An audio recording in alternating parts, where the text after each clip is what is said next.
बिस्मिल्लाहिर्रहमानिर्रहीम। अस्सलामु अलैकुम। केमिस्ट्री ऑफ ऑर्गेनिक कंपाउंड्स और आज इस लेक्चर सीरीज़ के लेक्चर नंबर 16 में हम दो ऑर्गेनिक कंपाउंड्स को बैक वक्त स्टडी करेंगे और उसमें से एक ईथर है और एक एस्टर्स है और ये दोनों ही लिंकेजेस कहलाती हैं। तो लेक्चर 16 के अंदर जिस ऑर्गेनिक कंपाउंड को हम स्टडी करने जा रहे हैं वो है जी केमिस्ट्री ऑफ ईथर्स और एस्टर्स। तो आज के लेक्चर में हम दो ऑर्गेनिक कंपाउंड्स को एक साथ स्टडी करेंगे with our ether in esters. तो आइए लेक्चर को स्टार्ट करते हैं। सबसे पहले हम केमिस्ट्री ऑफ ईथर्स को डिस्कस करेंगे जी और उसके बाद फिर इंशाल्लाह ताला हम केमिस्ट्री ऑफ एस्टर्स को डिस्कस करेंगे। ईथर्स क्या हैं जी? तो ईथर्स का जनरल फार्मूला अब आपके सामने है जी और वाज़े तौर पे आपको ये लिंकेज नजर आ रहा है। लिंकेज का मतलब ये कि डाईवेलेंट ऑक्सीजन ने दो कार्बन को अपने साथ कनेक्ट किया हुआ है, या आप ये कहें कि जी कि ये दो कार्बन थे जो एक चेन के अंदर थे, उनके दरमियान में ये ऑक्सीजन आ गया है जिसने इस चेन के दो टुकड़े कर दिए हैं, इस चेन को दो हिस्सों के अंदर कन्वर्ट कर दिया है। लेफ्ट वाली चेन अलग है, राइट वाली चेन अलग है, इसलिए इसको आप क्या कहते हैं जी? लिंकेजेस कहते हैं। तो लिंकेजेस की केमिस्ट्री आज हम पढ़ने जा रहे हैं जी। तो ईथर भी लिंकेज है और एस्टर जो हम पढ़ेंगे वो भी लिंकेज है। तो ये जो ईथर है, अगर आप इसका आईयूपैक सिस्टम के तहत नाम देखें जी, तो एक कार्बन को ऑक्सीजन के साथ शामिल करके इसको अल्कोक्सी कहते हैं और दूसरे कार्बन को आप क्या कहते हैं जी? अल्केन कहते हैं। किस कार्बन को अल्कोक्सी कहते हैं, किस कार्बन को अल्केन कहते हैं, ये तमाम नोमेनक्लेचर के अंदर वाज़े तौर पर डिस्कस हुआ है जी। तो जो लॉन्ग चेन होती है या जो ब्रांच चेन होती है उसको अल्केन का नाम दिया जाता है और जो स्मॉल चेन होती है या जो अनब्रांच चेन होती है उसको आप अल्कोक्सी का नाम देते हैं। तो नोमेनक्लेचर में के लेक्चर के अंदर आप इसको डिटेल में देख लीजिएगा तो वहाँ पे आपको अंदाजा हो जाएगा कि और मजीद इसके साथ क्या क्या रूल्स हैं जी। तो अल्कोक्सी अल्केन ये ईथर्स का आईयूपैक सिस्टम के तहत नाम है और इन जर्नल आप इसे ईथर कहते हैं जी। जिस ईथर की केमिस्ट्री को आपने डिस्कस करना है या जिस ईथर की केमिस्ट्री आपके कोर्स के अंदर है उसके अंदर दोनों ही तरफ यानी डाईवेलेंट ऑक्सीजन के दोनों ही तरफ दो कार्बन है, तो इसका मतलब ये है कि ये क्या कहलाएगा? एक को आप ऑक्सीजन के साथ मिलाएं तो आप इसको इथॉक्सी कह देंगे, दूसरे को आप अल्केन का नाम दे तो उसको क्या कह देंगे? इथीन कह देंगे। तो इथऑक्सी इथेन की केमिस्ट्री को आपने डिस्कस करना है जी। और अगर हम इसको बात करें जी कि ऑक्सीजन की वजह से इसको ईथर कहते हैं, अगर कॉमन नेम लिखना चाहूं तो ऑक्सीजन की वजह से डाईवेलेंट ऑक्सीजन अगर मौजूद हो तो इसको ईथर कहते हैं जी। और लेफ्ट हैंड साइड पे भी इथाइल है और राइट हैंड साइड पे भी इथाइल है, तो क्योंकि इथाइल कितने हो गए जी? दो हो गए, तो ये क्या कहलाएगा? ये आपका डाई इथाइल ईथर कहलाएगा जी। तो डाई इथाइल ईथर इस ईथर का कॉमन नेम है और इथऑक्सी इथेन इस ईथर का आईयूपैक सिस्टम के तहत नाम है। तो ईथर्स की केमिस्ट्री को डिस्कस करने जा रहे हैं। सबसे पहले ईथर्स को बनाने के तरीके पढ़ेंगे जी। तो ये ईथर को बनाने का पहला तरीका आपके सामने है जी और इस रिएक्शन के अंदर हम ईथर को इथाइल अल्कोहल से यानी इथेनॉल से यानी अल्कोहल से बनाने जा रहे हैं जी। और ये रिएक्शन विलियमसन ने करवाया है जी और one of the most important reaction, क्योंकि ये नेमिंग रिएक्शन है जी, तो ये विलियमसन सिंथेसिस के नाम से भी पूछा जा सकता है। तो नेमिंग रिएक्शंस बहुत इंपॉर्टेंट होते हैं, आप उनका ख्याल रखिएगा। जिस तरह इससे पहले आपने कानीजारो रिएक्शन पढ़ा या आपने जिस तरह से वुड्स रिएक्शन पढ़ा, ये तमाम के तमाम नेमिंग रिएक्शंस कहलाते हैं जी। साइंटिस्ट के नाम पे इसलिए इनको आप नेमिंग रिएक्शन कहते हैं जी। तो ये विलियमसन सिंथेसिस ईथर को बनाने का तरीका है। विलियमसन वो केमिस्ट है जी जिसने ईथर को इस मेथड से प्रिपेयर किया और उसी के नाम से ये रिएक्शन मंसूब है जी। तो यहाँ होता क्या है जी कि इथाइल अल्कोहल का रिएक्शन सोडियम मेटल से करवाया जाता है और सोडियम मेटल से करवाने के बाद, क्योंकि आप ये जानते हैं जी कि इथेनॉल एसिडिक इन नेचर होते हैं, तो आपको सोडियम इथॉक्साइड मिलती है जी। तो ईथर तो नहीं मिला बल्कि आपको सोडियम इथॉक्साइड मिली। फिर इस सोडियम इथॉक्साइड का रिएक्शन आप अल्काइल हैलाइड से करवाते हैं। विलियमसन ने इथाइल ब्रोमाइड को इस्तेमाल किया था और उसके जरिए से सोडियम और ये जो ब्रोमो ग्रुप है इसको आप रिमूव करवाते हैं और ऑक्सीजन के जरिए इन दोनों इथाइल ग्रुप को क्या करवाते हैं जी? कनेक्ट करवाते हैं, जिसके नतीजे में आपको डाई इथाइल ईथर मिलता है जी। तो रिएक्शन में इस बात को हम देखेंगे जी। तो ये रिएक्शन अब आपके सामने है जी। तो 2 मोल्स आपने किसके लिए है जी? एथेनॉल के लिए हैं और इसका रिएक्शन आपने किससे करवाया है? सोडियम मेटल से करवाया है। और आप अच्छी तरीके से जानते हैं जी कि इथेनॉल ये एसिडिक इन नेचर है, जिसकी वजह से ये जो हाइड्रोजन है वो रिमूव हो जाएगा और इथेनॉल जिसको आप इथाइल अल्कोहल कह रहे हैं ये सोडियम इथऑक्साइड के अंदर कन्वर्ट हो जाएगा।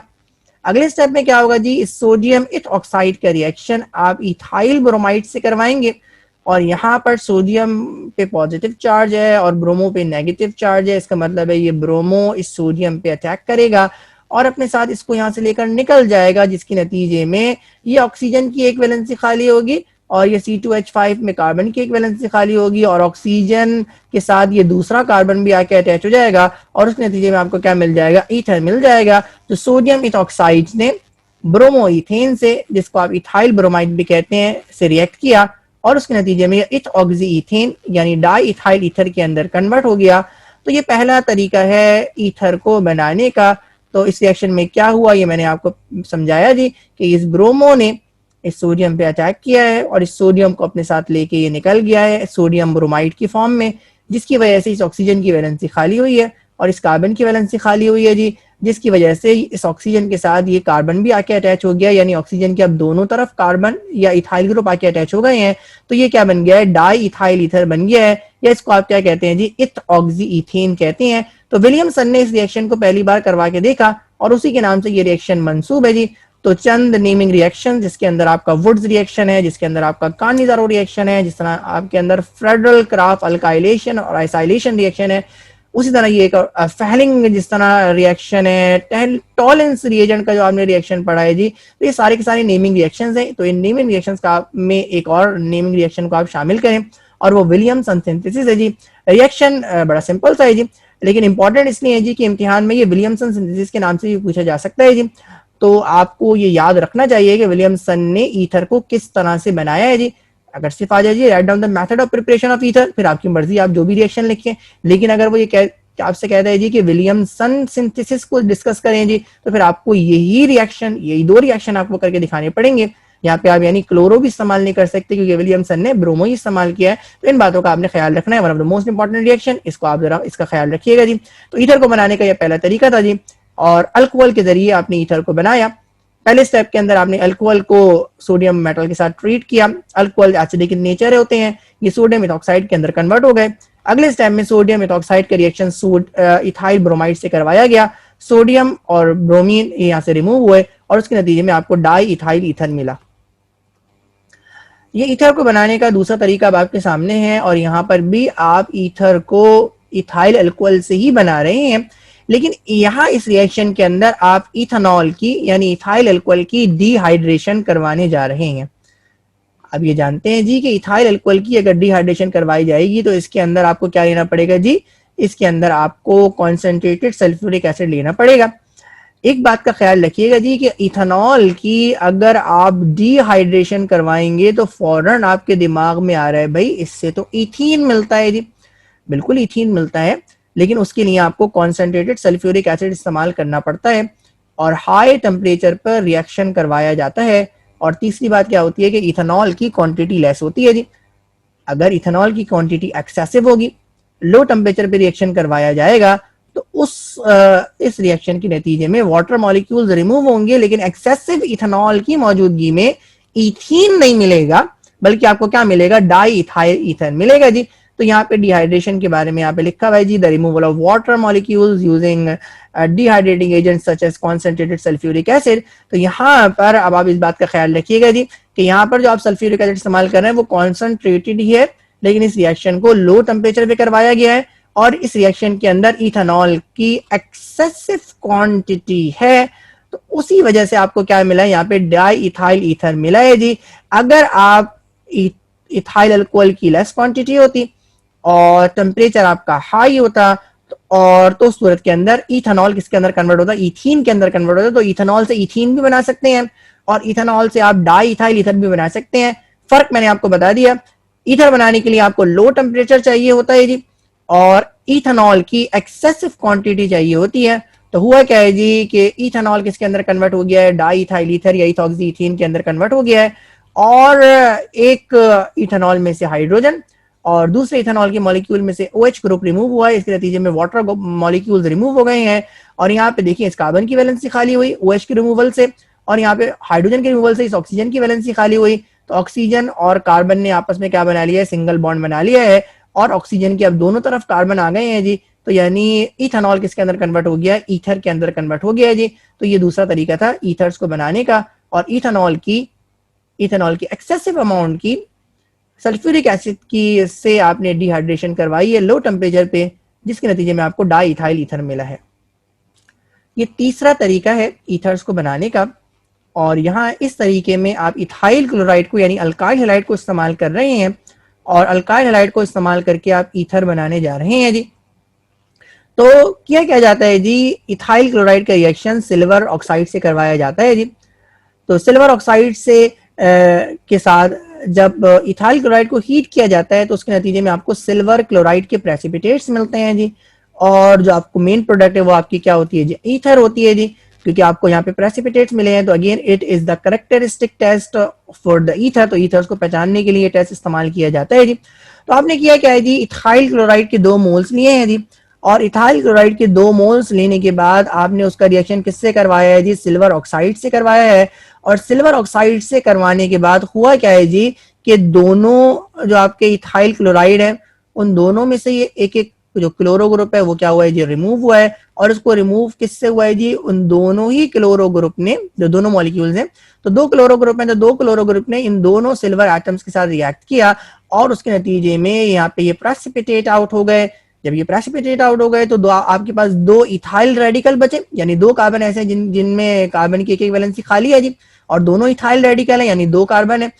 और ऑक्सीजन सिल्वर के निकलने की वजह से ऑक्सीजन की भी 2 वैलेंसियां खाली हो गई हैं।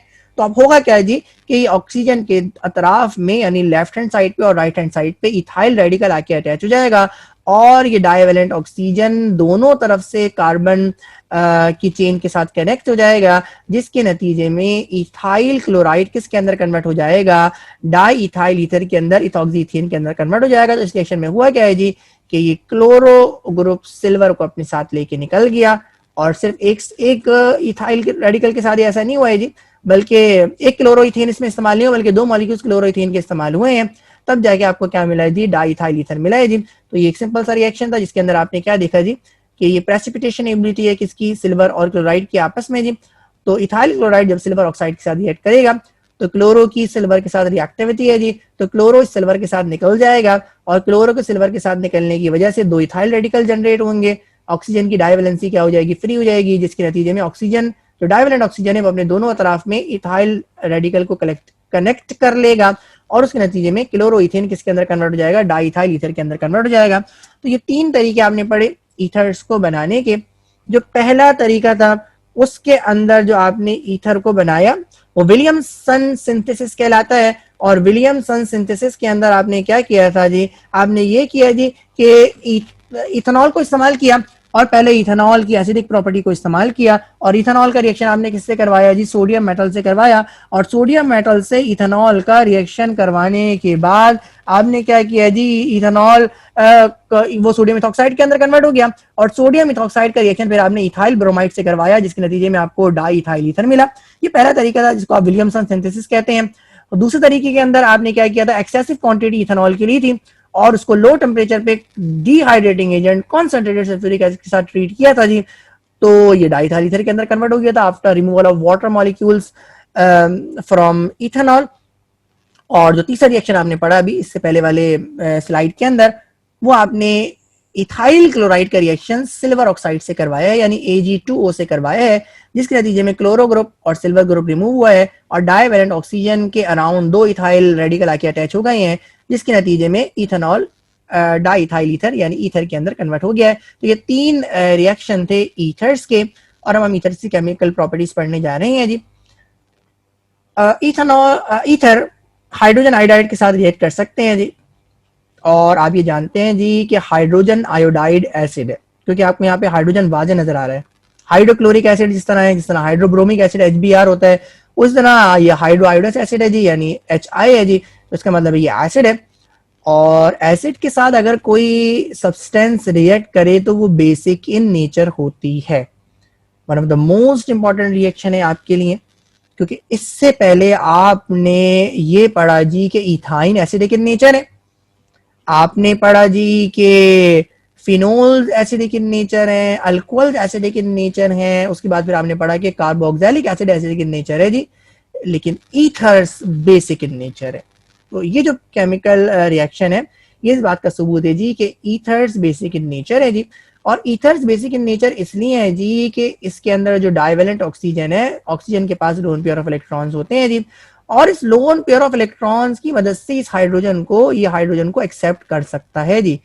तो वो स्पीशीज जो हाइड्रोजन को एक्सेप्ट करे वो क्या कहलाती है, वो बेस कहलाती है।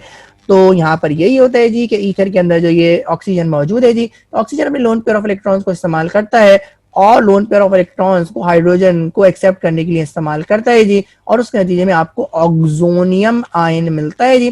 तो रिएक्शन को हम स्टडी करते हैं जी। तो ये डाई इथाइल ईथर है और ऑक्सीजन पे आपको लोन पेयर ऑफ इलेक्ट्रॉन नजर आ रहे हैं। ये लोन पेयर ऑफ इलेक्ट्रॉन की मदद से इस पॉजिटिव हाइड्रोजन को अपने साथ क्या कर लेगा, अटैच कर लेगा, और उसकी वजह से यहाँ पे ये हाइड्रोजन ऑक्सीजन के साथ आके लग गया और लोन पेयर ऑफ इलेक्ट्रॉन क्योंकि इस्तेमाल हो गए इसलिए ऑक्सीजन पे क्या आ गया जी, पॉजिटिव चार्ज आ गया। और ये जो आयन है ये आपका ऑक्सोनियम आयन कहलाता है, यानी डाई इथाइल ईथर ने हाइड्रोजन आयोडाइड के साथ रिएक्ट किया और ये ऑक्सोनियम आयन के अंदर कन्वर्ट हो गया जी।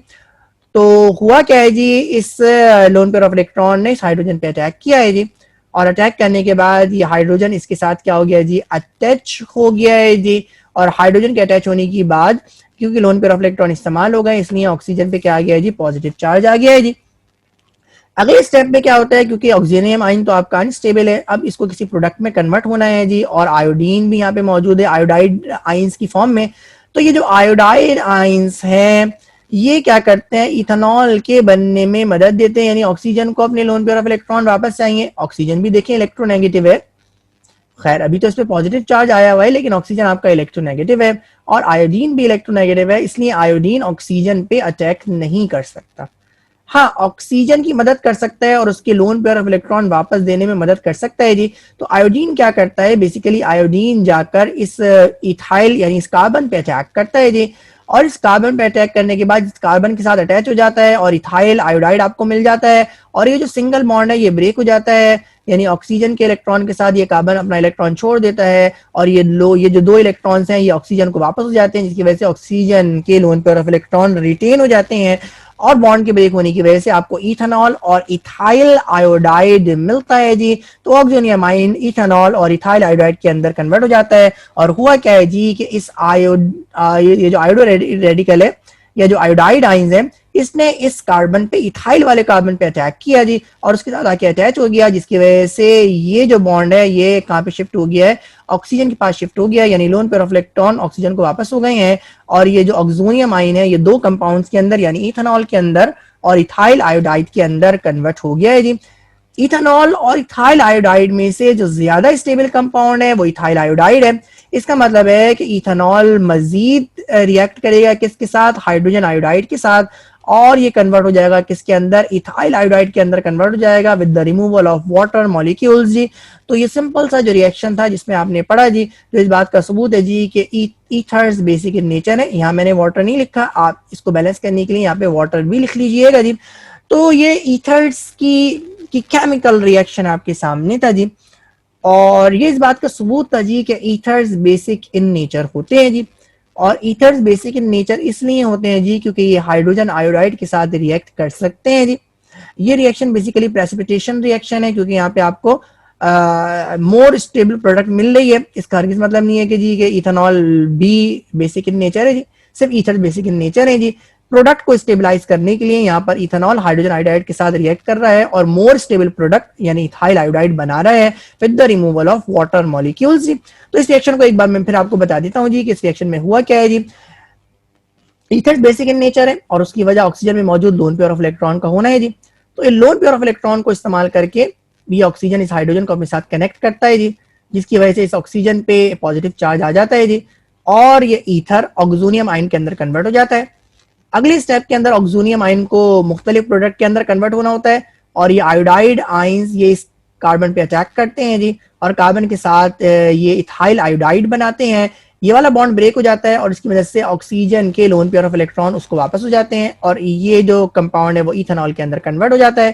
क्योंकि इथेनॉल आपका इथाइल आयोडाइड के मुकाबले में लेस स्टेबल है, और यहाँ पे हाइड्रोजन आयोडाइड यानी आयोडाइड आयंस मौजूद है जी, तो ये OH ग्रुप ये हाइड्रोजन के साथ वाटर बना के निकल जाता है, और ये आयोडो ग्रुप ये इथाइल ग्रुप के साथ आके अटैच हो जाता है और आपको जो फाइनल प्रोडक्ट मिलती है मिक्सचर के अंदर सिर्फ आपको इथाइल आयोडाइड ही मिलता है, क्योंकि वो इथेनॉल से ज्यादा स्टेबल है जी।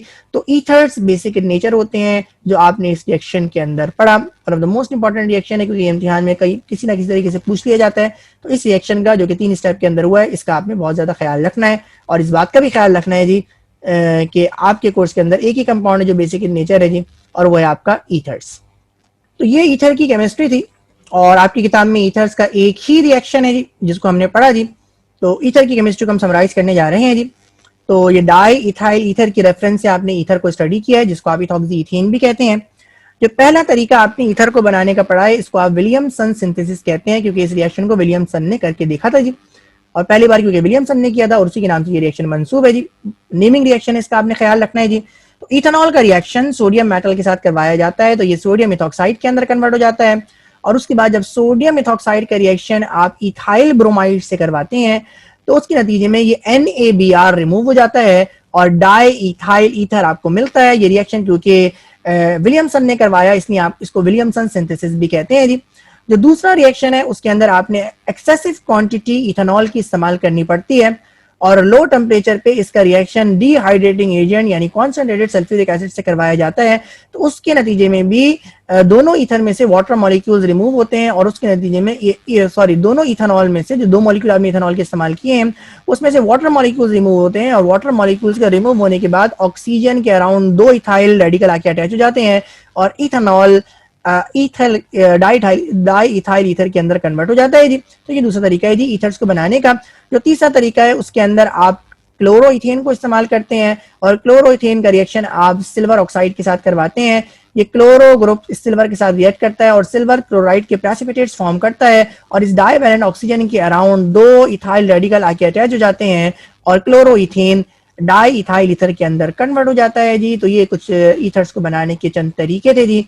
ईथर्स बेसिक इन नेचर होते हैं और बेसिक इन नेचर होते हैं इसलिए ये हाइड्रोजन आयोडाइड के साथ रिएक्ट कर सकते हैं जी। और ये हाइड्रोजन आयोडाइड के साथ जब रिएक्ट करते हैं तो ऑक्सीजन में मौजूद लोन पेयर ऑफ इलेक्ट्रॉन्स वो इस हाइड्रोजन को अपने साथ अटैच करते हैं और हाइड्रोजन का एक्सेप्टेंस ये इस बात का सबूत होता है कि कोई कंपाउंड बेसिक इन नेचर है, तो इसलिए ईथर्स बेसिक इन नेचर है जी।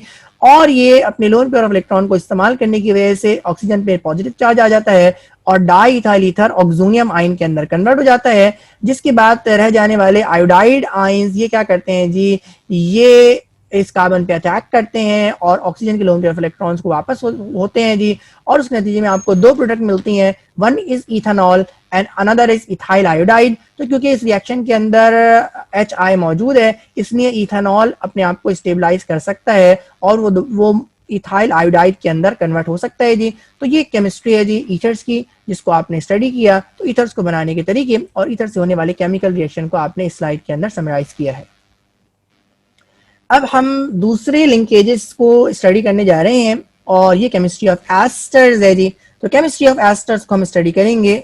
अब ये एस्टर का फॉर्मूला आपके सामने है जी और एस्टर को भी हम लिंकेज इसलिए कह रहे हैं जी कि ये जो ऑक्सीजन है इस ऑक्सीजन ने इस कार्बोनाइल कार्बन को शामिल करते हुए जो एक कार्बन की चेन है इसको और ये जो आपके पास डायरेक्ट कार्बन की चेन है इसको जुदा कर दिया है, इसलिए ये डाइवेलेंट ऑक्सीजन यहाँ पर भी लिंकेज का काम कर रहा है जी। कि अगर ये आप ऑक्सीजन हटा दें तो ये क्या बन जाएगा, कीटोन बन जाएगा और कीटोन का मतलब ये कि आपकी लॉन्ग चेन रिटेन हो जाएगी।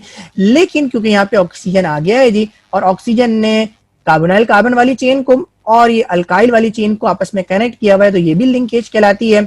नोमेनक्लेचर जिस वक्त आपने पढ़े थे उस वक्त आपने इसके नाम लिखने का तरीका सीखा होगा जी। तो कार्बोनाइल कार्बन के साथ जो चेन है उसको अल्केनोएट कहते हैं और जो सिंगल बॉन्ड के साथ ऑक्सीजन के साथ डायरेक्टली अटैच होता है वो क्या कहलाता है, अल्काइल कहलाता है। तो अल्काइल अल्केनोएट ये एस्टर का नाम है जी। तो अल्काइल अल्केनोएट ये एस्टर का आईयूपैक्ट सिस्टम के तहत नाम है। जनरली आप इन्हें एस्टर्स कहते हैं जी। जिस एस्टर के रेफरेंस से हमें आज एस्टर की केमिस्ट्री को डिस्कस करना है, ये जो आपके कोर्स के अंदर है वो इथाइल इथेनोएट है जी, जिसको आप इथाइल एसीटेट भी कहते हैं जी। तो इथाइल ये C2H5 आपको नजर आ रहा है, इसकी वजह से इसको इथाइल कह रहे हैं जी। और यहाँ पे आपको 2 कार्बन नजर आ रहे हैं जिसके अंदर कार्बोनिल कार्बन भी शामिल है। इसकी वजह से इसको क्या कह रहे हैं, इथेनोइड कह रहे हैं। और 2 कार्बन वाले इथेनोइड को इन जनरल या इन कॉमन क्या कहते हैं, एसीटेट कहते हैं जी। तो ये जो कंपाउंड आपको नजर आ रहा है ये आपका एस्टर है। इसका आईयूपैक सिस्टम के तहत नाम इथाइल इथेनोएट है और इसका कॉमन नेम इथाइल एसीटेट है। तो इथाइल एसीटेट या इथाइल इथेनोएट की केमिस्ट्री को हम डिस्कस करने जा रहे हैं, यानी एस्टर की केमिस्ट्री को हम इथाइल एसीटेट के रेफरेंस से डिस्कस करेंगे। एस्टर्स को बनाने का तरीका हम सीखेंगे जी। और ये हमने पिछले रिएक्शन कार्बोक्सिलिक एसिड के रिएक्शन में हमने इसको वाज़ेह तौर पर, और अल्कोहल्स जहाँ पे हमने पढ़े वहाँ पे हमने ये वाज़ेह तौर पर इस रिएक्शन को करके देखा है। आज इस रिएक्शन को एक बार फिर सीख रहे हैं जी। तो एसिटिक एसिड का रिएक्शन अगर इथेनॉल के साथ करवाया जाए, यानी कार्बोक्सिलिक एसिड का रिएक्शन अगर अल्कोहल के साथ करवाया जाए, ये रिएक्शन कंडेंसेशन रिएक्शन होता है, सल्फ्यूरिक एसिड की मौजूदगी में होता है जी। और उसके नतीजे में आपको क्या मिलता है जी, एस्टर मिलता है। और वो रिएक्शन जिसके नतीजे में आपको एस्टर मिले वो एस्टेरिफिकेशन रिएक्शन कहलाता है जी। तो एसिटिक एसिड जिसको आप इथेनोइक एसिड भी कहते हैं, या इथेनॉल जिसको आप इथाइल अल्कोहल कहते हैं जी, के साथ रिएक्ट करके इथाइल इथेनोएट इथाइल एसीटेट के अंदर कन्वर्ट हो जाता है। और हुआ क्या है जी कि OH ग्रुप और यहाँ से H ग्रुप ये वाटर बना के रिमूव हो गए हैं, और उसकी वजह से ये OC2H5 ये आके कहाँ से अटैच हो गया है जी, ये इस कार्बोनिल कार्बन के साथ आके अटैच हो गया है जी। और आपका एसिटिक एसिड और इथेनॉल एस्टर के अंदर कन्वर्ट हो गया है जी। इस बात का ख्याल रखिएगा जी कि कार्बोनिल कार्बन वाले जो चेन है उसको आप इथेनोइड कहते हैं, और जो ऑक्सीजन के साथ डायरेक्टली अटैच है वो उसको क्या कहते हैं, इथाइल कहते हैं जी। तो इथाइल इथेनोइड को बनाने का ये पहला तरीका है, और ये आपके लिए नया नहीं है क्योंकि इथेनॉल की केमिस्ट्री पढ़ रहे थे उस वक्त भी आप इस रिएक्शन को डिस्कस कर चुके हैं, और एसिटिक एसिड की केमिस्ट्री पढ़ते वक्त भी आप इस रिएक्शन को डिस्कस कर चुके हैं जी। तो this is the old reaction. ये दूसरा तरीका है जी, और ये भी आपने पिछले रिएक्शन के अंदर एस्टर को बनाने का ये तरीका भी आपने पढ़ा है जी। और यहाँ पर जो हम एस्टर को बना रहे हैं वो एस्टर के डेरिवेटिव, वो एसिटिक एसिड के डेरिवेटिव से बना रहे हैं। यानी ये जो कंपाउंड आपके सामने है ये कंपाउंड आपका इथेनॉइल क्लोराइड या एसिटाइल क्लोराइड कहलाता है जी। तो एसिटिक एसिड का रिएक्शन अगर आप PCl3 या PCl5 या SOCl2 से करवाते हैं तो उसके नतीजे में आपको इथेनॉल क्लोराइड मिलता है जी।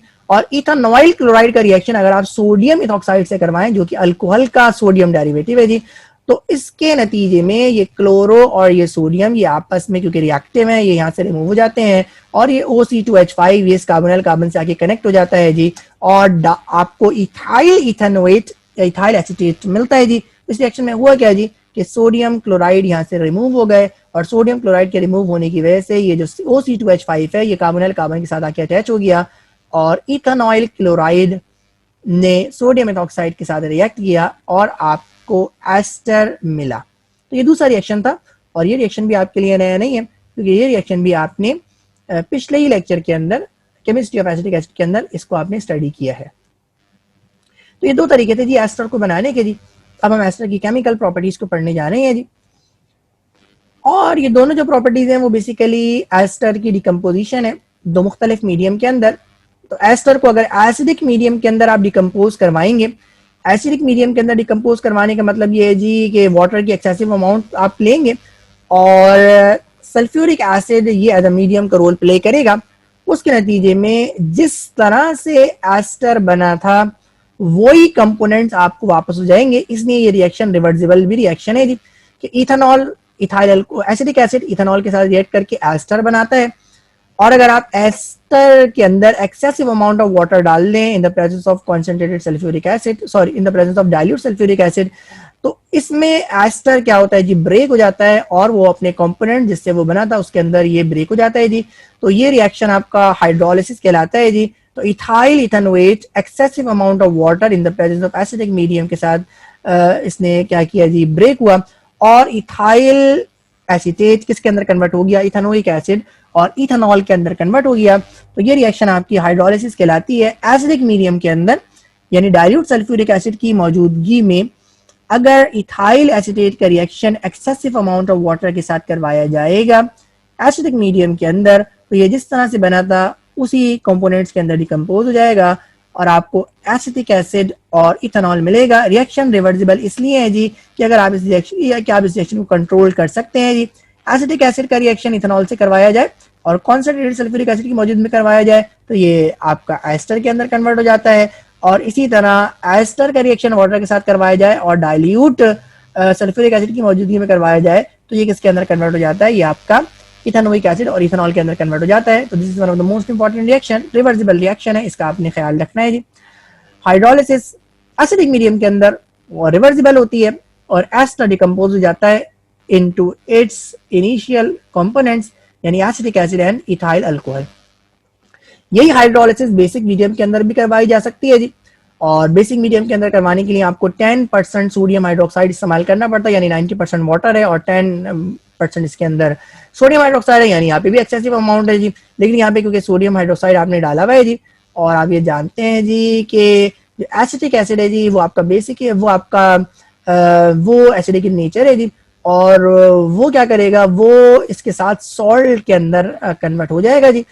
तो होता क्या है जी, ये रिएक्शन इसलिए क्या हो जाता है, इरिवर्सिबल हो जाता है जी, कि आप एसिटिक एसिड तो नहीं मिला आपको, बल्कि आपको क्या मिल गया, सोडियम एसिटेट मिल गया। तो जब आपको सोडियम एसिटेट मिलेगा जी, तो सोडियम एसिटेट ये आप इथाइल अल्कोहल के साथ रिएक्ट करके दोबारा से एस्टर नहीं बना सकता। हाइड्रोजन यहाँ से रिमूव हो गया जिसकी वजह से, और सोडियम से वो लॉक हो गया जिसकी वजह से ये बैकवर्ड रिएक्शन क्या हो गया जी, स्टॉप हो गया जी। तो इथाइल एसिटेट का रिएक्शन सोडियम हाइड्रोक्साइड से यानी बेसिक मीडियम में करवाया जाता है तो भी हाइड्रोलिसिस होती है, और इथाइल एसिटेट डिकम्पोज होता है। लेकिन डिकम्पोज होने के बाद ये सोडियम, यानी ये जो सोडियम है वो कहाँ इस्तेमाल होता है, ये sodium salt of acetic acid बनाता है और इथेनॉल बनाता है जी। तो एसिटिक एसिड आपको नहीं मिलता, बल्कि एसिटिक एसिड का क्या मिलता है जी, सोडियम सॉल्ट मिलता है। यकीनन ये डिकम्पोज होकर एसिटिक एसिड बनाता होगा, लेकिन एसिटिक एसिड को यहाँ पे सोडियम पॉजिटिव आयन मिलते हैं, तो वो सोडियम पॉजिटिव आयन के साथ रिएक्ट करता है जी, और वो सोडियम एसिटेट के अंदर कन्वर्ट हो जाता है। और सोडियम एसिटेट के अंदर कन्वर्ट होने के बाद जो बैकवर्ड रिएक्शन है वो क्या हो जाता है, स्टॉप हो जाता है। तो एस्टर की अगर आप हाइड्रोलिसिस एसिडिक मीडियम में करवाएंगे तो रिएक्शन रिवर्सिबल है, और अगर आप एस्टर की हाइड्रोलिसिस बेसिक मीडियम में करवाएंगे तो रिएक्शन इरिवर्सिबल है। और इरिवर्सिबल होने की वजह क्या है जी, कि एसिटिक एसिड का सोडियम डेरिवेटिव आपको मिलता है, यानी आपको सोडियम एसिटेट मिलता है अलोंग विद द एथेनॉल। ये एस्टर की केमिस्ट्री को आपने डिस्कस किया, और मुख्तसर से केमिस्ट्री आपने एस्टर की पढ़ी, और एस्टर को बनाने के तरीके और एस्टर से होने वाले केमिकल रिएक्शन को आपने स्टडी किया। अब हम इसको समराइज करने जा रहे हैं जी। तो ये एस्टर की केमिस्ट्री आपके सामने है जी, और जिस एस्टर के रेफरेंस से आपने एस्टर की केमिस्ट्री को स्टडी किया है जी, वो इथाइल इथेनोएट कहलाता है, इसको आप इथाइल एसिटेट भी कहते हैं, जिसका फार्मूला आपके सामने मौजूद है जी। इसको बनाने का एक तरीका जो बहुत ही कॉमन रिएक्शन है, जिसको आप स्टेरिफिकेशन रिएक्शन कहते हैं जी। और एसिटिक एसिड का रिएक्शन जब एथेनॉल के साथ करवाया जाता है जी, कॉन्सेंट्रेटेड सल्फ्यूरिक एसिड की मौजूदगी में जी, तो वाटर मॉलिक्यूल्स क्या होते हैं जी, रिमूव होते हैं, कंडेंसेशन रिएक्शन होता है जी, और उस नतीजे में आपको ये एस्टर बॉन्ड या एस्टर लिंकेज मिलती है, और एसिटिक एसिड इथेनॉल के साथ रिएक्ट करने के बाद इथाइल एसिटेट के अंदर यानी एस्टर के अंदर कन्वर्ट हो जाता है। तो ये एस्टर को बनाने का पहला तरीका है। जो दूसरा तरीका है जी, वो आप एसिटिक एसिड के डेरिवेटिव को इस्तेमाल करें, यानी एसिटाइल क्लोराइड को इस्तेमाल करें, और उसका रिएक्शन आप इथेनॉल के डेरिवेटिव को के साथ करवाएं, यानी सोडियम मेथॉक्साइड के साथ करवाएं, तो NaCl यहाँ से रिमूव होता है, और उसके नतीजे में भी आपको एस्टर लिंकेज या एस्टर बॉन्ड मिलता है जी। तो ये दो तरीके हैं जी एस्टर को बनाने के। और उसके बाद फिर आपने जो दो केमिकल रिएक्शन पढ़े हैं, उसके अंदर एक जो रिएक्शन है, अगर आप एस्टर की हाइड्रोलिसिस करवाएंगे एसिडिक मीडियम में डाइल्यूट सल्फ्यूरिक एसिड को यूज करते हुए जी, तो ये रिएक्शन आपका रिवर्सिबल रिएक्शन होगा, और उसके नतीजे में जिस तरीके से एसिटिक आपको एस्टर मिला था, एस्टर उन्हीं कंपोनेंट्स के अंदर यानी एसिटिक एसिड और इथेनॉल के अंदर कन्वर्ट हो जाएगा जी। तो ये ऊपर वाले रिएक्शन अब आपके सामने है जी, और एसिटिक एसिड और इथेनॉल से आपने क्या बनाया, एस्टर बनाया, और एस्टर की अगर हम एसिडिक मीडियम में डिकम्पोज करेंगे तो फिर आपको दोबारा से एसिडिक एसिड और इथेनॉल वापस हो जाएगा। इसलिए इस रिएक्शन को आप, इन दोनों रिएक्शन को आप क्या कह रहे हैं जी, रिवर्सिबल रिएक्शन कह रहे हैं जी। लेकिन अगर एस्टर की हाइड्रोलिसिस बेसिक मीडियम में करवाई जाएगी, जिसके लिए आपको 10% सोडियम हाइड्रोक्साइड इस्तेमाल करना पड़ेगा, तो यहाँ पे भी एक्सेसिव अमाउंट वाटर की मौजूद है जी।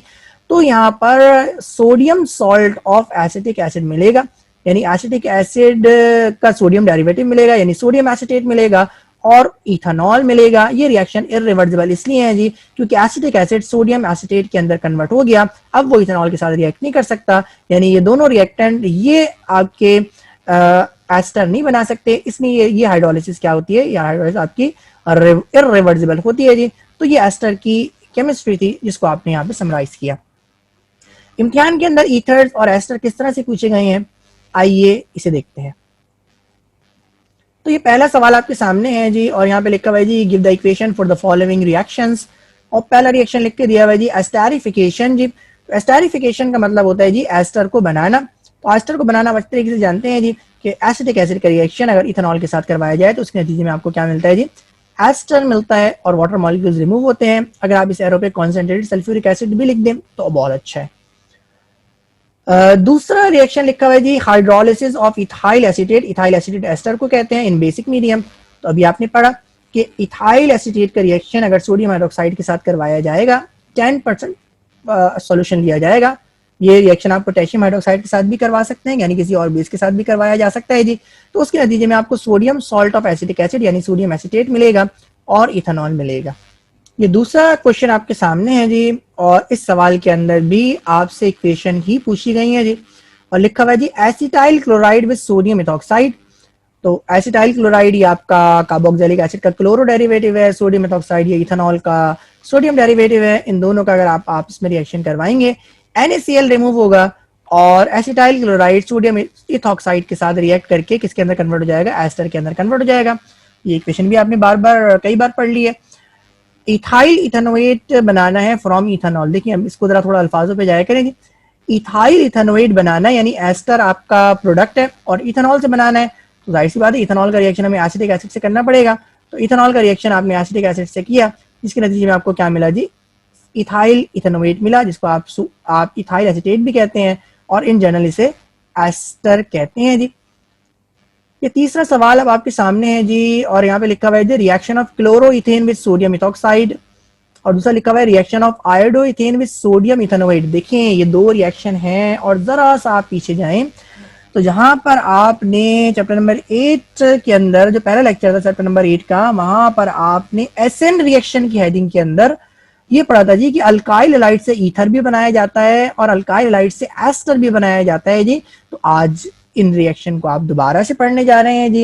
ये रिएक्शन आपके सामने दोबारा से आए जी। तो क्लोरोइथेन का रिएक्शन अगर सोडियम इथॉक्साइड से करवाया जाता है जी, तो यहाँ पर एसएन रिएक्शन होता है और ये जो क्लोरो ग्रुप है वो तो सोडियम के साथ निकल जाएगा और NaCl बनाएगा, और OC2H5 ये C2H5 को अपने साथ कनेक्ट कर लेगा, जिसके नतीजे में आपको क्या मिलेगा जी, डाई इथाइल ईथर मिलेगा। तो ईथर को बनाने का एक तरीका ये भी है जी, और ये एसएन रिएक्शन कहलाते हैं जी। और अगर आप दूसरा जो कंपाउंड आपको दिया हुआ है आयोडोइथेन, तो आयोडोइथेन का रिएक्शन अगर आप सोडियम इथेनोएट से करवाएंगे तो देखिए यहाँ पर ये Na इस आयो को अपने साथ लेके निकल जाएगा और ये ऑक्सीजन की वैलेंसी खाली होगी तो C2H5 यहाँ पे आके अटैच हो जाएगा जी। तो ये भी आपका क्या है जी, SN रिएक्शन है जी। तो जो न्यूक्लियोफाइल था वो इस आयोडो ग्रुप से ज्यादा स्ट्रॉन्गर था, इस तरह यहाँ पर जो भी न्यूक्लियोफाइल था वो इस क्लोरो ग्रुप से ज्यादा स्ट्रॉन्गर था, और उसने हेलो ग्रुप को क्या कर लिया जी, सब्स्टिट्यूट कर लिया। तो इस स्लाइड के अंदर आपने ईथर और एस्टर को बनाने का जो एक तरीका चैप्टर नंबर 8 के अंदर पढ़ा था एसएन रिएक्शंस के अंदर, वो आज आपने यहाँ पर दोबारा से डिस्कस किया। ये एक और सवाल आया है जी, और लिखा हुआ है जी क्वेश्चन नंबर 4 आपका है जी, which reagent should be used to change methyl iodide into following, right chemical equation. तो मिथाइल आयोडाइड आपका रिएक्टेंट है और उसको कन्वर्ट करना है आपको। यहाँ पे आपको नजर आ रहा है जी ये मिथाइल, C डबल O का मतलब ये एस्टर है, 2 कार्बन वाला एस्टर है तो इसका मतलब ये एसीटेट है, ये और एक कार्बन यहाँ पे लगा हुआ है तो इसका मतलब है ये मिथाइल एसीटेट है। तो मिथाइल एसीटेट के अंदर कन्वर्ट करना है, रिएक्शन मिथाइल आयोडाइड का करवाना है, इसका मतलब है आपको एस्टर ग्रुप इंड्यूस करना है जी। तो मिथाइल तो आपके पास आ जाएगा मिथाइल आयोडाइड से, एस्टर ग्रुप इंड्यूस करना है तो आपको यहाँ पे दोबारा एसएन रिएक्शन करवाना पड़ेगा और सोडियम एसीटेट लेना पड़ेगा जी। तो मिथाइल आयोडाइड का रिएक्शन अगर आप सोडियम एसीटेट से करवाएंगे यानी CH3COO से करवाएंगे जी, तो उसमें होगा क्या जी, आयोडीन इस सोडियम को लेके सोडियम के साथ क्या हो जाएगा, सब्स्टिट्यूट हो जाएगा, और इस ये जो CH3 है वो कहाँ आ जाएगा, ऑक्सीजन के साथ अटैच हो जाएगा जी। तो अभी आपने इससे पहले भी पढ़ा था, यहाँ पे आपने इसको दोबारा से पढ़ा जी। तो ये दोबारा से चैप्टर नंबर 8 के रिएक्शन है जी कि मिथाइल आयोडाइड ने सोडियम एसीटेट के साथ रिएक्ट करके क्या बनाया जी, इसको आप कहेंगे मिथाइल इथेनोएट या मिथाइल एसीटेट, क्योंकि यहाँ पर एक कार्बन लगा हुआ है इसलिए इसको मिथाइल कहेंगे, और ये 2 कार्बन वाला इथेनोएट या एसीटेट है जी। ये दूसरा सवाल देखते हैं जी, और ये लिखा हुआ है जी मिथ ऑक्सी मीथेन, यानी आपने ईथर बनाना है जी, और ईथर बनाने के लिए अब आपने फैसला करना है कौन सा रीजेंट इस्तेमाल करना पड़ेगा। तो ये तो दिमाग में आ जाना चाहिए जी कि अल्काइल हाइड से जब भी ईथर या एस्टर बनेगा तो उसका मतलब एसएन रिएक्शन होगा, और एसएन रिएक्शन के लिए आपको करवाने के लिए आपको सोडियम सॉल्ट लेना पड़ता है एसिटिक एसिड का एस्टर बनाने के लिए, और सोडियम सॉल्ट लेना पड़ता है आपको अल्कोहल का ईथर बनाने के लिए। तो देखिए एक कार्बन तो आपके पास मिथाइल आयोडाइड से आ जाएगा और दूसरी तरफ भी एक ही कार्बन है, इसका मतलब है आपको यहाँ पर सोडियम मिथ ऑक्साइड को इस्तेमाल करना पड़ेगा जी। तो वही आपने लिखा जी, the reagent used to convert methyl iodide into methoxymethane is sodium methoxide. ऊपर आपने सोडियम इथेनोएट को इस्तेमाल किया था। तो यहाँ पे आपने एक कार्बन वाला अल्कोहल का सोडियम डेरिवेटिव लिया और इनका जब आपस में रिएक्शन करवाएंगे तो ये NaI रिमूव हो जाएंगे और ऑक्सीजन के साथ ये CH3 आके अटैच हो जाएगा, ऑक्सीजन के दोनों तरफ एक एक कार्बन आके अटैच हो जाएगा और ये मिथऑक्सी मीथेन के अंदर कन्वर्ट हो जाएगा। तो ये सवाल अच्छा था जी, इसका जरा आप ख्याल रखिएगा। ये दो पिछली ये क्वेश्चन नंबर 3 के अंदर और क्वेश्चन नंबर 4 के अंदर आपने चैप्टर नंबर 8 के अंदर जो रिएक्शंस पढ़े थे उसको आपने यहाँ पर रिवाइज किया है जी। और ये एसएन रिएक्शंस थे और ये इम्तिहान में इस तरह से पूछे गए हैं जी, क्योंकि एस्टर और ईथर इसमें बन रहा है, इसलिए आज के लेक्चर में भी हमने इसको डिस्कस किया। क्वेश्चन नंबर 5 आपके सामने है जी और आपने कुछ इक्वेशंस को बैलेंस करना है जी। और यहाँ पे लिखा हुआ है जी, ये भी इथाइल एसीटेट लिखा हुआ है, ये भी इथाइल एसीटेट लिखा हुआ है। इथाइल एसिड का रिएक्शन सोडियम हाइड्रोक्साइड से करवाना है और इथाइल एसीटेट का रिएक्शन वाटर से करवाना है सल्फ्यूरिक एसिड की मौजूदगी में। दोनों ही हाइड्रोलिसिस रिएक्शन है, एक आप बेसिक मीडियम में हाइड्रोलिसिस करवा रहे हैं, एक आप एसिडिक मीडियम में हाइड्रोलिसिस करवा रहे हैं। तो देखिए एसिडिक और बेसिक मीडियम दोनों की हाइड्रोलिसिस अब आपके सामने है जी। और यहाँ पे अब आप फर्क देख लें जी कि यहाँ पे आपको एसिडिक एसिड मिला है और यहाँ पे आपको सोडियम एसीटेट मिला है जी। और सोडियम एसीटेट के बनने की वजह से ये रिएक्शन इरिवर्सिबल है और एसिडिक एसिड के बनने की वजह से ये रिएक्शन रिवर्सिबल है। क्वेश्चन नंबर 6 आपके सामने है जी और अब आपने कुछ मजीद इक्वेशंस देनी है और यहाँ पे लिखा हुआ है जी विलियमसन ईथर सिंथेसिस। तो विलियमसन ने ईथर को जिस तरह से सिंथेसाइज किया है उसकी इक्वेशन आपको लिख के देनी है और डाईथाइल ईथर बनाना है इथेनॉल से जी। सबसे पहले तो विलियमसन की सिंथेसिस देखते हैं जी। तो इथेनॉल का रिएक्शन सोडियम मेटल के साथ करवाया जाता है, सोडियम मिथॉक्साइड के अंदर कन्वर्ट हो जाता है और उसके बाद सोडियम मिथॉक्साइड का रिएक्शन इथाइल ब्रोमाइड से करवाया जाता है। तो सोडियम और ब्रोमाइड, सोडियम ब्रोमाइड रिमूव हो जाता है और ये डाई इथाइल ईथर के अंदर कन्वर्ट हो जाता है। तो ये विलियमसन सिंथेसिस है जी। नाम से भी ये रिएक्शन इम्तिहान में पूछा गया है जी, तो नेमिंग रिएक्शन का आप बहुत ज्यादा ख्याल रखें जी। दूसरा रिएक्शन लिखा हुआ है डाईथाइल ईथर इथेनॉल से बनाना है, इसका मतलब है इथेनॉल की एक्सेसिव क्वांटिटी लेनी पड़ेगी, लो टेम्परेचर पे कॉन्सेंट्रेटेड सल्फ्यूरिक एसिड की मौजूदगी में इसको हीट किया जाएगा, जिसके नतीजे में वाटर मॉलिक्यूल्स इन दोनों इथेनॉल से मिलकर रिमूव हो जाएंगे और ये डाईथाइल ईथर के अंदर कन्वर्ट हो जाएगा। क्वेश्चन नंबर 7 आपके सामने है जी और ये लिखा हुआ है जी how would you convert diethyl ether into ethyl iodide. इस सवाल का मकसद भी वही है, इस सवाल की भी आंसर वही है जो नीचे वाले सवाल का आंसर है जी। लिखा हुआ है write down the chemical equation to show that ethers are basic in nature. तो ये बहुत ज्यादा इम्तिहान में पूछा जाता है जी, ये केमिकल इक्वेशन लिखें और इस बात को साबित करें जी कि ईथर्स बेसिक इन नेचर है जी। तो इस रिएक्शन का आपने बहुत ज्यादा ख्याल रखना है, 3 इक्वेशन पे मुश्तमिल है। आइए इसको एक बार फिर देखते हैं जी। तो ये आपका डाईथाइल ईथर है, इसका रिएक्शन आपने हाइड्रोजन आयोडाइड से करवाना है और डाईथाइल ईथर में जो ऑक्सीजन है उस पर लोन पेयर ऑफ इलेक्ट्रॉन मौजूद है। लोन पेयर ऑफ इलेक्ट्रॉन इस्तेमाल हो जाएंगे इस हाइड्रोजन को अपने साथ कनेक्ट करने में और लोन पेयर ऑफ इलेक्ट्रॉन क्योंकि इस्तेमाल होगा इसलिए ऑक्सीजन पे पॉजिटिव चार्ज आ जाएगा और डाईथाइल ईथर ऑक्सोनियम आयन की फॉर्म में कन्वर्ट हो जाएगा। अगले स्टेप में क्या होगा, ये जो आयोडाइड आयंस है इसने इस कंपाउंड को क्या करना है जी, इससे मुख्तलिफ कंपाउंड बनाने हैं जी।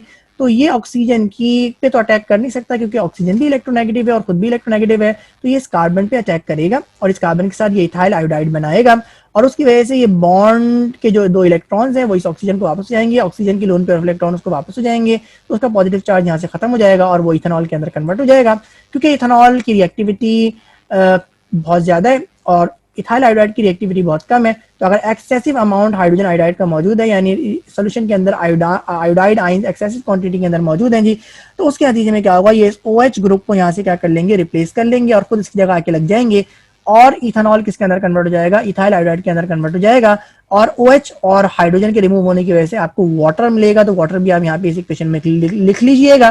तो आपने ओवरऑल रिएक्शन क्या देखा जी कि ईथर किसके अंदर कन्वर्ट हो गए, इथाइल आयोडाइड के अंदर कन्वर्ट हो गए, जो उसने पहले सवाल में पूछा था, convert diethyl ether into ethyl iodide. तो डाईथाइल ईथर से आपने क्या बनाया जी, इथाइल आयोडाइड बनाया है, बीच में एक जगह आपको इथेनॉल भी मिला है जी। मैंने आपको बता दिया डाईथाइल कि इथाइल आयोडाइड ही क्यों मिला है आपको, इथेनॉल क्योंकि आपका ज्यादा रिएक्टिव है, इसलिए अगर HI की क्वांटिटी बहुत ज्यादा होगी जी तो उसके नतीजे में आपको सिर्फ एक प्रोडक्ट मिलेगी जो कि आपका क्या है जी, इथाइल आयोडाइड है। और ये रिएक्शन इस बात का भी सबूत है जी कि ईथर्स बेसिक इन नेचर होते हैं। तो ये आज का लेक्चर था जी, जिसके अंदर आपने ईथर्स की और एस्टर की केमिस्ट्री को एक साथ स्टडी किया। चैप्टर नंबर 9 का ये आखिरी लेक्चर था जी। तो आज के लेक्चर के बाद आपके ऑर्गेनिक कंपाउंड्स के जो 3 मेजर चैप्टर्स थे, चैप्टर नंबर 7, चैप्टर नंबर 8 और चैप्टर नंबर 9, पूरा पेपर इन्हीं 3 लेक्चर से कवर हो जाता है जी। सारे के सारे इक्वेशन बेस थे और आपने तमाम की तमाम जो आपने इसको स्टडी किया इन चैप्टर्स को, तो आपके सामने सारी की सारी इक्वेशंस आई। इन इक्वेशंस का आपको बहुत ज़्यादा ख्याल रखना है, जिस तरह से मैंने आपको पहले बताया है जी कि इक्वेशन लिख के याद होती है जी। तो आप रिएक्शंस को समराइज करें जी, इसकी लिख के प्रैक्टिस करें और इम्तिहान तक आप इसकी लिख के प्रैक्टिस करते रहें जी। असाइनमेंट को अटैम्प्ट करें तो आपके लिए इन तीनों चैप्टर्स पर काबू पाना कोई मुश्किल नहीं है। ये ढेर सारी इक्वेशन आपके लिए इंतहाई आसान हो जाएंगी अगर आप इसकी प्रैक्टिस जारी रखेंगे जी। तो chapter number 6, chapter number 7, chapter number 8 और आज हमने चैप्टर नंबर 9 को भी खत्म कर लिया जी। नेक्स्ट जो हमारा आर्टिकल है जी, वो हमने चैप्टर नंबर 7 और चैप्टर नंबर 9, इन तीनों ही चैप्टर्स को हमने समराइज करना है जी। और जो हम समराइज करने जा रहे हैं वो हम एक सवाल इम्तिहान में बहुत ज़्यादा पूछे जाता है, उस फॉर्म के अंदर हम समराइज करने जाएंगे जी। पूरा तो समराइज नहीं होगा लेकिन चंद रिएक्शन जरूर समराइज होंगे जो बड़े इंपॉर्टेंट रिएक्शन है जी। और ये जो हमारा लेक्चर है, इस लेक्चर के अंदर हम जो हमारा अगला लेक्चर है इस सीरीज का, लेक्चर नंबर 17, और इस लेक्चर सीरीज का आखिरी लेक्चर भी है, लेक्चर नंबर 17, उसके अंदर हम डिस्टिंक्शन टेस्ट पढ़ेंगे। यानी अगर 2 ऑर्गेनिक कंपाउंड आपको दिए जाएं तो उन ऑर्गेनिक कंपाउंड्स में केमिकल रिएक्शन करा के किस तरह से फर्क करेंगे जी। तो ये हमारा अगले लेक्चर का मौजू होगा। Distinguish test for the organic compounds one of the most important lecture है और इम्तिहान में एक सवाल इसका लाजमी मौजूद होता है जी। तो ये 4 नंबर का सवाल इंशाल्लाह ताला अगले लेक्चर के अंदर आपका कवर हो जाएगा जी। वैसे तो हम तमाम की तमाम रिएक्शंस पढ़ चुके हैं और आपके लिए नया नहीं है जी, लेकिन कौन से टेस्ट डिस्टिंक्शन टेस्ट होते हैं, क्योंकि देखिए सारे के सारे टेस्ट डिस्टिंग्विश टेस्ट नहीं होते, कुछ खास टेस्ट हैं जिसको डिस्टिंक्शन टेस्ट कहते हैं जी, जिनको हम अगले लेक्चर के अंदर स्टडी करेंगे। तो आपसे अगले लेक्चर के अंदर मुलाकात होगी। अपना ख्याल रखिएगा। अस्सलामु अलैकुम।